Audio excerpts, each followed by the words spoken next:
மருத்துவம் மற்றும் மக்கள் நல்வாழ்வுத்துறை அமைச்சர் அண்ணன் திரு மா சுப்பிரமணியன் அவர்களே, சென்னை மாநகர மேயர் வணக்கத்திற்குரிய சகோதரி பிரியாராஜன் அவர்களே, சட்டமன்ற உறுப்பினர்கள் அண்ணன் தாயகம் கவி அவர்களே, சகோதரர் மருத்துவர் எழிலன் அவர்களே, மருத்துவம் மற்றும் மக்கள் நல்வாழ்வுத்துறையுடைய அரசு முதன்மை செயலாளர் முனைவர் செந்தில்குமார் ஐஏஎஸ் அவர்களே, தேசிய நலவாழ்வு குழுமை இயக்குனர் திரு அருண் தம்புராஜ் ஐஏஎஸ் அவர்களே, மருத்துவ கல்வி இயக்கத்துடைய இயக்குனர் டாக்டர் தேரணி ராஜன் அவர்களே, Tamil Nadu nursing and midwives council தலைவர் மற்றும் மருத்துவம் மற்றும் ஊரக நலப்பணிகள் இயக்குனர் மருத்துவர் திரு ஜே ராஜமூர்த்தி அவர்களே, கவுன்சிலுடைய பதிவாளர் திருமிகு ஆனி கிரேஸ் கலைமதி அவர்களே, துணைத் தலைவர் திருமிகு ஆனி ராஜா அவர்களே,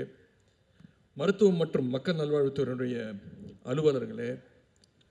சென்னை மாநகராட்சியினுடைய நிலைக்குழு தலைவர் சகோதரர் சிற்றரசு அவர்களே, அண்ணன் மாப்பா அன்புதுரை அவர்களே, சகோதரர் வினோத் அவர்களே, அண்ணன் அகஸ்டின் பாபு அவர்களே, அண்ணன் நுங்கை விஎஸ் ராஜ் அவர்களே, அண்ணன் விபி மணி அவர்களே, அண்ணன் சிட்டிபாபு அவர்களே,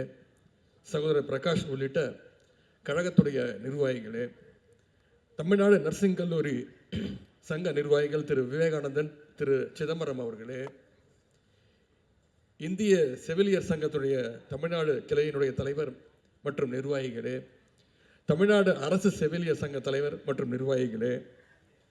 இங்கே திரளாக வருகை தந்திருக்கக்கூடிய செவிலியர்களே, அன்பிற்குரிய செவிலியர் மாணவிகளே,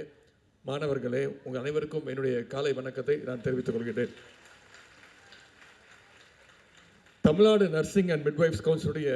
நூற்றாண்டு விழா நிகழ்ச்சியில் பங்கேற்று விருதுகள் வழங்குகின்ற